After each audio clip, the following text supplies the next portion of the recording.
बिस्मिल्लाहिर्रहमानिर्रहीम। दोस्तों, आज हम बात करेंगे कि कोड ऑफ़ कॉर्पोरेट गवर्नेंस जो है पाकिस्तान में इसका एवोल्यूशन कैसे हुआ, टाइम टू टाइम क्या चेंजेस हुई और आज की डेट में कौन सा जो कोड ऑफ़ कॉर्पोरेट गवर्नेंस है वो लिस्टेड कंपनी के इसमें एप्लीकेबल है। कोड ऑफ़ कॉर्पोरेट गवर्नेंस की अहमियत क्या है, दुनिया ने इसको क्यों डिबेट करना शुरू किया और इसकी अहमियत जो तरक्की पजीर ममालिक हैं स्पेशली लाइक पाकिस्तान, उनके लिए इतनी ज़्यादा इसकी अहमियत क्यों है, ये हमने लास्ट वीडियो में डिस्कस किया था और वो हमारे यूट्यूब चैनल पे वीडियो अवेलेबल है। अच्छा, आज हम बात करते हैं कि पाकिस्तान के हवाले से यहाँ पर पाकिस्तान में कोड ऑफ़ कॉर्पोरेट गवर्नेंस का जो फर्स्ट टाइम आइडिया है पेश किया गया all Pakistan chartered accountants conference, जो कि दिसंबर 1998 में हो रही थी। उसको अमली जामा पहनाने के लिए जो रेलेवेंट स्टेक होल्डर्स हैं उनके रिप्रेजेंटेटिव्स पे कमेटी बनाई गई, लाइक जो उसमें आई कैप था, ICM में SECP और स्टॉक एक्सचेंज के रिप्रेजेंटेटिव शामिल किए गए। काफ़ी डिबेट के बाद जो पहला कोड ऑफ़ कॉर्पोरेट गवर्नेंस का ड्राफ्ट है वो मार्च 2000 में सामने आया और वो रेलेवेंट फोरम्स के ऊपर डिस्कशन के बाद फाइनली SECP ने मार्च 2002 में पहला जो कोड ऑफ़ कॉर्पोरेट गवर्नेंस है फर्स्ट वर्जन जो है वो उसको नोटिफाई किया और वो एप्लीकेबल हो गया पाकिस्तान में पहला कोड ऑफ़ कॉर्पोरेट गवर्नेंस मार्च 2002 में।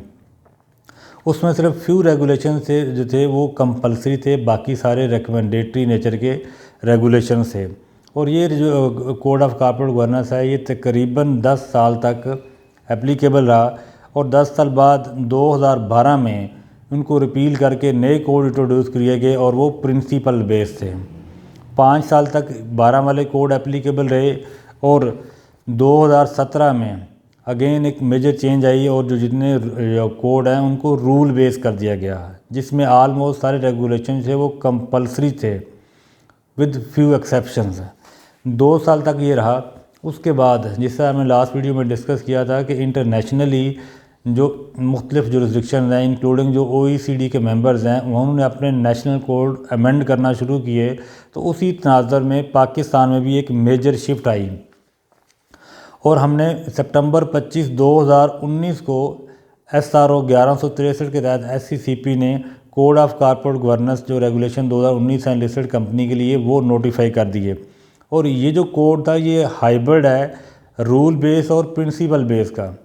मतलब इसमें यह है कि कुछ रेगुलेशन जो हैं वो मैंडेटरी हैं, अगर आप उनकी नॉन कंप्लायंस करते हैं तो आपको पेनल्टी है। बाकी जगहों पे कंप्लाई और एक्सप्लेन अप्रोच इंट्रोड्यूस करवाई गई है। मतलब ये है कि अगर आप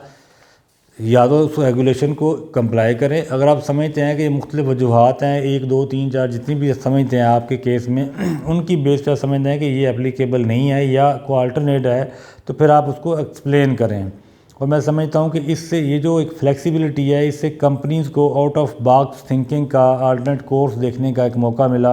और जो बोर्ड है डिफरेंट कंपनीज़ के, वहाँ अगर आप उनकी रिपोर्ट्स पढ़ें जब से ये एप्लीकेबल हुआ है तो आपको एक अच्छी लर्निंग भी वहाँ पर एक अच्छा एक्सपोजर भी मिलता है आपको।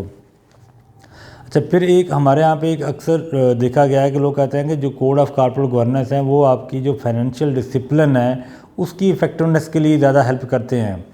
तो मैं समझता हूँ कि वो तो अपनी जगह है ही, उसके लिए ये चीज़ यूज़फुल है, लेकिन कंपनी की जो ऑपरेशनल रिज़ल्ट्स हैं, जो ऑपरेशनल लेवल पे उसकी परफॉर्मेंस है वो भी बहुत हद तक इम्प्रूव हो जाती है। क्योंकि जब आप बोर्ड की कंपोजिशन देखते हैं, आप इंडिपेंडेंट डायरेक्टर्स लेके आ रहे होते हैं, वो डिफरेंट नॉलेज एक्सपर्टीज के साथ आ रहे होते हैं, तो उससे आपकी ऑपरेशनल परफॉर्मेंस भी काफ़ी बेहतर हो जाती है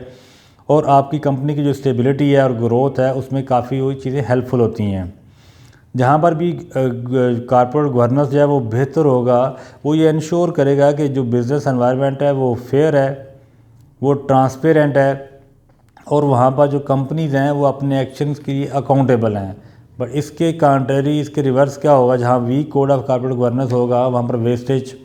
मिसमैनेजमेंट और करप्शन जैसी चीज़ें सामने आएंगी। तो इसलिए चाहे कोड ऑफ़ कॉर्पोरेट गवर्नेंस हो या हमारे जो हुकूमती इदारे हैं, कहीं पर भी जो गवर्नेंस की बात हो तो मेरा ख्याल है हमें उसको सपोर्ट करनी चाहिए। जितनी ज़्यादा ट्रांसपेरेंसी होगी, गवर्नेंस बेहतर होगी, इदारों पे, कंपनियों पे एतमाद बढ़ेगा और उससे ओवरऑल चीज़ें बेहतर होंगी और शायद हमारे जो इकानमी है उस पर भी उसका हाथ तक इम्पैक्ट आएगा। और जो फॉरेन हम इन्वेस्टमेंट्स की बात करते हैं, इक्विटी इन्वेस्टमेंट्स हैं, वो शायद फ़्लो इन करना पाकिस्तान में शुरू हो जाए। अच्छा, जैसा लास्ट वीडियो हमने डिस्कस की इंपॉर्टेंस की, इस वीडियो में हमने पाकिस्तान में जो लिस्टेड कंपनी के केस में जो कोड ऑफ कॉर्पोरेट गवर्नेंस है वो किस तरह से इवाल्व हुआ और इस वक्त क्या एप्लीकेबल है, लास्ट कौन सा लॉ एप्लीकेबल है। अच्छा, नेक्स्ट वीडियो में हम कोशिश करेंगे कि ये जो कोड ऑफ कॉर्पोरेट गवर्नेंस है इसके मुख्तलिफ एलिमेंट्स जो हैं, कि बोर्ड की कंपोजिशन जो है, independent directors, female director, different committees board की हैं, आपकी एक्सटर्नल ऑडिट है इंटरनल ऑडिट के हवाले से, या इस तरह आपके जो की पर्सोनल हैं उनकी अपॉइंटमेंट्स हैं, तो मुख्तलिफ जो एलिमेंट्स हैं उनको हम डिस्कस करेंगे कि कहाँ का मैंडेटरी रिक्वायरमेंट्स हैं और कहाँ पर कंप्लाई या एक्सप्लेन की ऑप्शन आपके पास अवेलेबल है। तब तक के लिए अल्लाह हाफ़िज़, बहुत शुक्रिया।